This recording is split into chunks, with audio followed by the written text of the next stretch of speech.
Hello friends, வணக்கம் and welcome back to our channel. இன்றைக்கி நம்ம சேனலில் என்ன வீடியோ பார்க்க போகிறோன்னா, சூப்பரான ஹெல்த்தியான கேக் ரெசிபி தான் செய்ய போகிறோம். நம்ம இன்றைக்கி மைதா மாவில் தான் ஸ்பாஞ்ச் கேக் செய்வாங்க. இன்றைக்கி நம்ம கோதுமை மாவில் ரொம்ப ஹெல்த்தியான முறையில் சூப்பராக ஸ்பாஞ்ச் கேக் செய்ய போகிறோம். வாங்க இந்த ஸ்பாஞ்ச் கேக் எவ்வளோ சுலபமாக ஈஸியாக செய்யலான்றதை இந்த வீடியோவில் பார்க்கலாம். இந்த வீடியோ உங்களுக்கு பிடிச்சிருந்தா நம்ம சேனல் இப்போ தான் நீங்கள் புதுசாக பார்க்குறீங்க, இன்னும் சப்ஸ்கிரைப் பண்ணலை அப்படின்னா மறக்காமல் சப்ஸ்கிரைப் பண்ணிக்கோங்க. உங்களுக்கான நல்ல நல்ல வீடியோஸ் ரெகுலராக நான் அப்லோட் பண்ணுவேன். வாங்க வீடியோக்குள்ளே போய் எப்படி பண்ணுறதுன்றதை பார்க்கலாம். கோதுமை மாவு ஸ்பாஞ்ச் கேக் பண்ணுறதுக்கு பவுலில் 2 முட்டை சேர்த்துக்கிறேன்.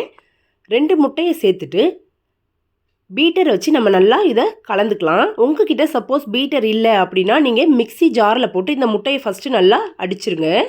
அடித்ததுக்கப்புறமா எந்த கப்பில் நம்ம மாவு சேர்க்க போகிறோமோ அந்த கப்பில் அரை கப் அளவுக்கு சர்க்கரையை பொடிச்சு இந்த மாதிரி பீட்டரில் 2 டைமாக கொஞ்சம் கொஞ்சமாக சேர்த்து நல்லா பீட் பண்ணி எடுத்துக்கலாம்.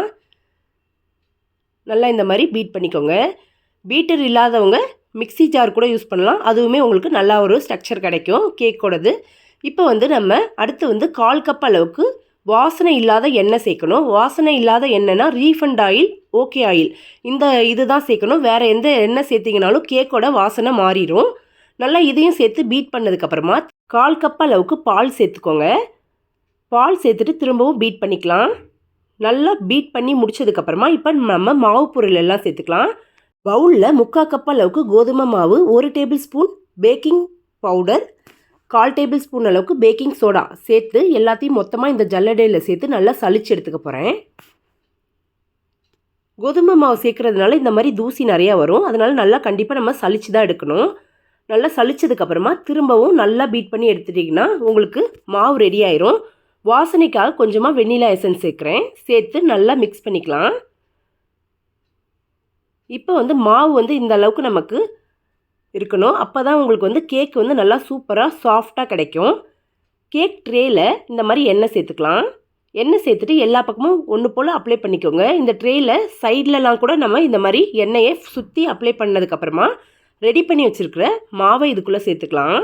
சேர்த்துட்டு 2 முறை இந்த மாதிரி லைட்டாக தட்டி விட்டுட்டு அதுக்கப்புறமா ஓவனில் ஒரு 15 மினிட்ஸ் வச்சு நான் எடுத்துட்டேன். 180 டிகிரியில் சூப்பரான கேக் ரெடி ஆகிடுச்சு. நீங்களும் உங்கள் வீட்டில் இதே மாதிரி ட்ரை பண்ணுங்கள். அப்படி ஓவன் இல்லை அப்படின்னா நீங்கள் ஒரு பேன் வச்சுட்டு அது கீழே சால்ட் சேர்த்துக்கலாம். அது மேலே ஒரு ஸ்டாண்ட் வச்சு இந்த கேக்கோட பேட்டரை உள்ளே வச்சு ஒரு 20லேருந்து 25 நிமிஷம் வேக வச்சிங்கன்னா சூப்பரான கேக் ரெடி ஆயிரும்.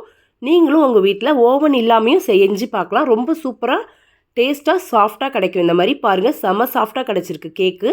ரொம்ப சூப்பராக இருந்துச்சு. சாப்பிடும் போது சர்க்கரையோட அளவு எல்லாமே கரெக்டாக இருந்துச்சு. நீங்களும் உங்கள் வீட்டில் ஒரு முறை உங்கள் குழந்தைங்களுக்கு இந்த மாதிரி செஞ்சு கொடுத்து பாருங்கள். இந்த வீடியோ உங்களுக்கு பிடிச்சிருந்தா உங்கள் ஃப்ரெண்ட்ஸ் அண்ட் ஃபேமிலிக்கும் ஷேர் பண்ணுங்கள். நம்ம சேனலை சப்போர்ட் பண்ணுற எல்லாருக்குமே ரொம்ப ரொம்ப நன்றி. நாளைக்கு வேறு ஒரு வீடியோவோட நான் உங்களை சந்திக்கிறேன். Take care friends.